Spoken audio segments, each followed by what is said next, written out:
वैसे तो अरविंद केजरीवाल के केस में अंडरवर्ल्ड डॉन दाऊद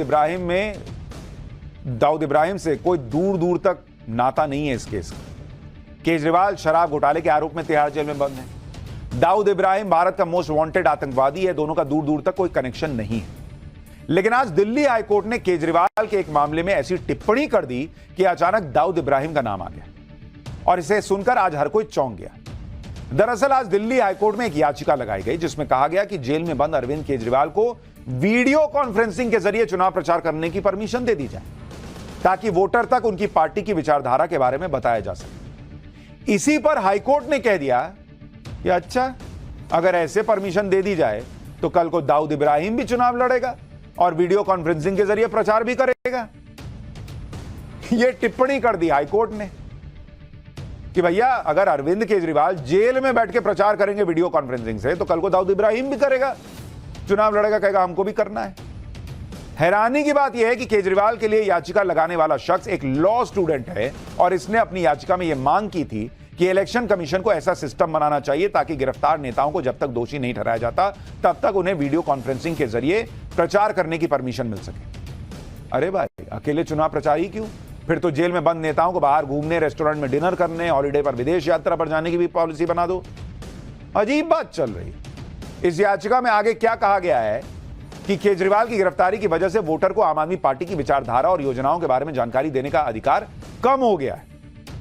तो सारा जो प्रचार है वो केजरीवाल ही कर पाते थे क्या? इसके अलावा राजनीतिक दलों के नेता चुनाव के दौरान प्रचार करने के अपने संवैधानिक रूप से मौलिक और कानूनी अधिकार से भी वंचित है। इस याचिका को देखकर कोई भी कह सकता है कि कौन इस तरह की मांग करता है। भाई, क्या इसे पता नहीं है कि केजरीवाल के ऊपर शराब घोटाले को लेकर कितने गंभीर आरोप लगे हुए हैं? खैर, दिल्ली हाईकोर्ट ने इस याचिका को देखकर याचिकाकर्ता की ऐसी क्लास लगाई कि सब देखते रह गए। कोर्ट ने कहा कि आप चाहते हैं कि गिरफ्तार किए गए सभी लोगों को वीडियो कॉन्फ्रेंसिंग के से चुनाव प्रचार करने की अनुमति दे दी जाए क्या? अगर ऐसा किया जाता है तो सभी खूंखार अपराधी राजनीतिक दल बना लेंगे। दाऊद इब्राहिम चुनाव लड़ेगा और वीडियो कॉन्फ्रेंसिंग के माध्यम से प्रचार करेगा। कोर्ट ने यह भी कहा कि यह याचिका एक प्रोपेगेंडा और पब्लिसिटी के लिए लगाई गई है। याचिकाकर्ता से यह भी कहा गया कि यह मत सोचिए कि हम इसे नहीं समझते, आप हमसे कानून के विपरीत काम करने के लिए कह रहे हैं। कोर्ट ने चेतावनी देते हुए कहा कि याचिकाकर्ता पर 75,000 रुपए का जुर्माना लगाएगी कोर्ट। इस पर वकील ने कहा कि याचिकाकर्ता लॉ स्टूडेंट है, इसलिए जुर्माना नहीं लगाया जाए। इस बात पर कोर्ट ने कहा कि अगर वकील साहब याचिका लगाने वाले लॉ स्टूडेंट को कानून की शक्ति के बारे में सिखाएं तो जुर्माना नहीं लगाया जाएगा। यानी कोर्ट ने यह बता दिया कि एक लॉ स्टूडेंट को इस तरह के मामले में कानून की जानकारी नहीं। इससे पहले भी एक भाई साहब कोर्ट में केजरीवाल की बेल के लिए पहुंच गए थे। कोर्ट ने उन पर 75,000 का जुर्माना लगाकर बेल की याचिका रद्द कर दी। भले ही केजरीवाल इस चुनाव में अपनी पार्टी के लिए प्रचार नहीं कर पा रहे हैं, लेकिन उनकी पत्नी सुनीता केजरीवाल इंडी गठबंधन के लिए प्रचार कर रही हैं। आज सुनीता केजरीवाल से मिलने दिल्ली की नॉर्थ ईस्ट सीट से इंडी गठबंधन के उम्मीदवार कन्हैया कुमार पहुंचे, लेकिन इस मुलाकात के बाद कन्हैया कुमार के साथ ऐसी बात हो गई जिसकी उम्मीद किसी ने नहीं की थी। इस मुलाकात के बाद आम आदमी पार्टी के नेता दुर्गेश पाठक ने ऐसी बात कह दी कि लोग सोशल मीडिया पर लिख रहे हैं कि इस तरह से किसी के सामने ऐसी बात कौन कहता है। सुनिए आप भी बयान। तो आज कन्हैया जी जो कि हमारे नॉर्थ ईस्ट से कैंडिडेट भी हैं और आज वो भाभी से मिलने आए थे, चूँकि ये भी तिहाड़ में रहे हैं तो इन्होंने अपना भी अनुभव शेयर किया उनसे, चूँकि ये भी तिहाड़ में रहे हैं। ये कौन बताता है कि ये भी तिहाड़ में रहे हैं? लोग इसी पे कह रहे हैं कि तो मोह मोह हो गया। एक तरफ केजरीवाल के लिए मुसीबत कम नहीं हो रही और दूसरी तरफ मनीष सिसोदिया को कोर्ट से झटके पर झटके लग रहे हैं। दिल्ली शराब घोटाले के आरोप में राउज एवेन्यू कोर्ट ने मनीष सिसोदिया की जमानत याचिका खारिज कर दी। सिसोदिया पिछले 14 महीने से तिहाड़ जेल में बंद है। यह तीसरी बार है जब सिसोदिया की जमानत याचिका खारिज हुई है। इससे पहले भी lower court, Delhi high court और सुप्रीम कोर्ट तक ने मनीष सिसोदिया को जमानत देने से मना किया है। इस बार सिसोदिया ने मुकदमे में देरी को आधार बनाकर जमानत मांगी थी, लेकिन उनका यह दांव कोर्ट में उल्टा पड़ गया। कोर्ट ने आज सिसोदिया की जमानत अर्जी पर जो कमेंट्स किए हैं उन्हें सुनकर आप हैरान रह जाएंगे। कोर्ट ने सिसोदिया की जमानत अर्जी खारिज करते हुए कहा कि यह अदालत इस स्तर पर आरोपी यानी मनीष सिसोदिया को रेगुलर या अंतरिम जमानत नहीं दे सकती। कोर्ट ने यह भी कहा कि यह समय जमानत देने के लिए सही नहीं है। राउज एवेन्यू कोर्ट ने सिसोदिया की उस दलील को भी खारिज कर दिया जिसमें उन्होंने आरोप लगाया कि ईडी और सीबीआई इस केस की कार्रवाई में देरी कर रहे हैं। इस पर कोर्ट ने कहा कि इस तथाकथित देरी का कारण ईडी नहीं बल्कि सिसोदिया हैं। यह देरी सिसोदिया के कारण हो रही है। दरअसल ईडी सीबीआई का कहना है कि सिसोदिया शराब घोटाले केस में जांच में पूरी तरह सहयोग नहीं कर रहे हैं, जिससे केस में देरी हो रही।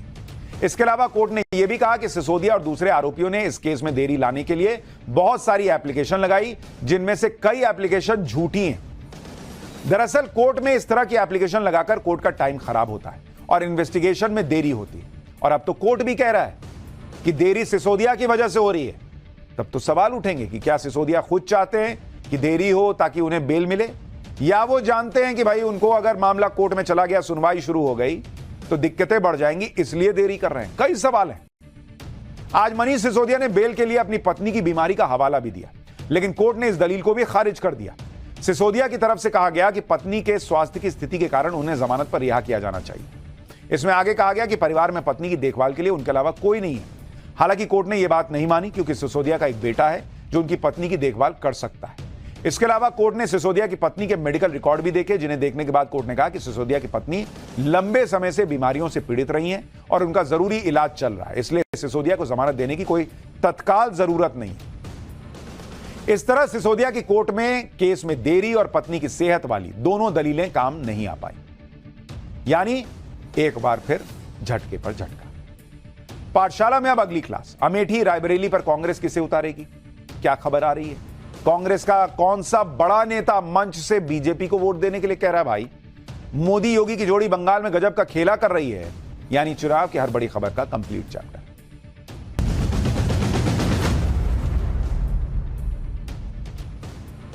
कभी गांधी परिवार का गढ़ माने जाने वाली यूपी की अमेठी और रायबरेली सीट इस बार कांग्रेस के लिए बड़ा सिरदर्द बनती दिख रही है। इन दोनों सीटों को लेकर कांग्रेस का कंफ्यूजन अब तक खत्म नहीं हो पाया है। यह कंफ्यूजन तब चल रहा है जब अमेठी और रायबरेली में नॉमिनेशन की आखिरी तारीख बस 3 मई है, यानी 2 दिन बचे हैं और 20 मई को वोटिंग होनी है।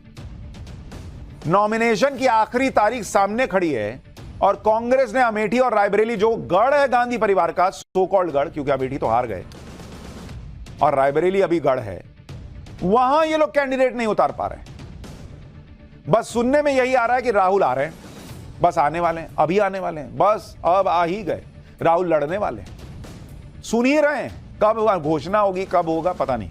राहुल ही नहीं, प्रियंका वाड्रा के लिए भी यही सब सुनने को मिल रहा है। लड़की हूं, लड़ सकती हूं का नारा बुलंद करने वाली प्रियंका भी न तो रायबरेली से चुनाव लड़ने का तय कर पा रही हैं, ना ही अमेठी से।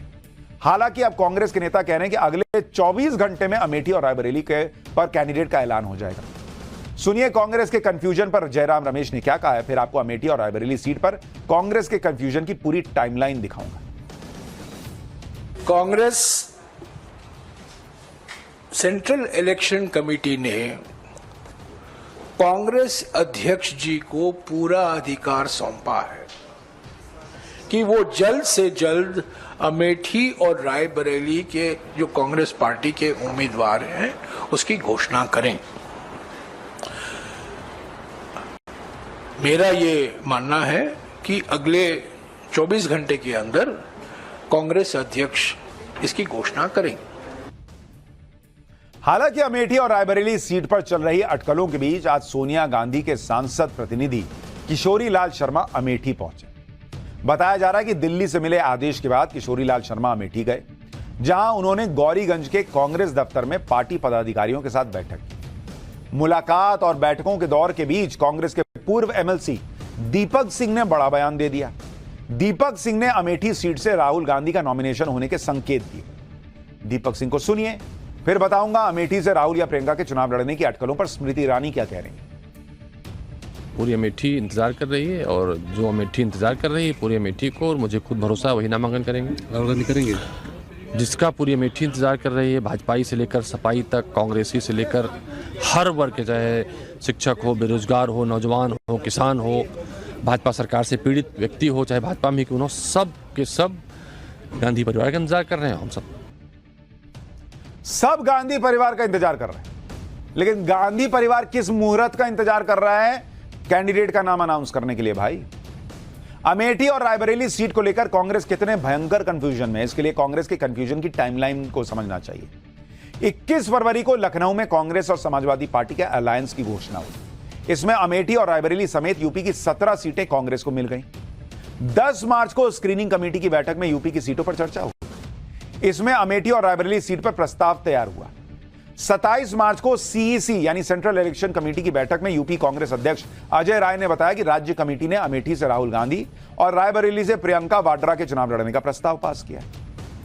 यह मार्च में हो गया। उसके बाद 27 अप्रैल को केरल की वायनाड सीट पर वोटिंग के बाद एक बार फिर सीईसी की बैठक में यूपी के नेताओं ने अमेठी रायबरेली सीट से राहुल और प्रियंका के चुनाव लड़ने की मांग को दोहराया। इसके बाद कहा गया कि फैसला कांग्रेस अध्यक्ष पर छोड़ दिया गया। कांग्रेस अध्यक्ष राहुल और प्रियंका से चर्चा के बाद कैंडिडेट का ऐलान कर देंगे। लेकिन इस बात को भी कई दिन गुजर चुके हैं, अब तक भी अमेठी और रायबरेली को लेकर कांग्रेस अध्यक्ष का कंफ्यूजन ही दूर नहीं हो पा रहा। 2 दिन बचे हैं नॉमिनेशन में।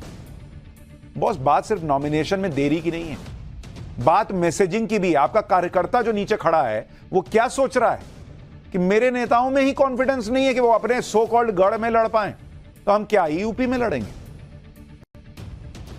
अब खबर है कि बीजेपी रायबरेली सीट से जल्दी ही कैंडिडेट का ऐलान कर सकती है, क्योंकि बीजेपी देख रही है कि ये किसको उतारते हैं तो हम भी उसी हिसाब से उतारें।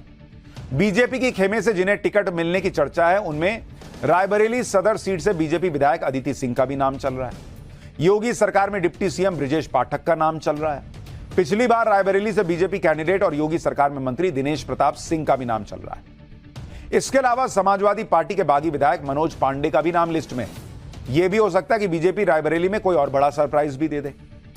पीएम मोदी और सीएम योगी की सुपरहिट जोड़ी यूपी में पहले और दूसरे चरण का मामला पूरी तरह सेट कर चुकी है और तीसरे चरण में भी बीजेपी का माहौल बनाने के लिए प्रधानमंत्री मोदी का पूरा प्लान तैयार है। 4 मई को पीएम मोदी यूपी के कानपुर में रोड शो करने वाले हैं। 5 मई को अयोध्या में प्रधानमंत्री मोदी का रोड शो होगा। अयोध्या में पीएम मोदी रामलला के दर्शन भी कर सकते हैं। 5 मई को ही पीएम मोदी सीतापुर में चुनावी रैली करेंगे, जिसमें वो खीरी, धौरहरा और सीतापुर सीट के लिए बीजेपी कैंडिडेट्स के लिए प्रचार करेंगे। खबर तो यह भी है, हालांकि अभी ये पुख्ता नहीं है, लेकिन कुछ ऐसी खबरें चल रही हैं कि पीएम मोदी 12 या 13 मई को हो सकता है वाराणसी से नॉमिनेशन फाइल कर दें और उससे पहले वाराणसी में उनका रोड शो भी होगा। वाराणसी सीट 7वें यानी आखिरी चरण में 1 जून को वोटिंग होनी है, जिसके लिए 7 मई से 14 मई के बीच नॉमिनेशन होना है।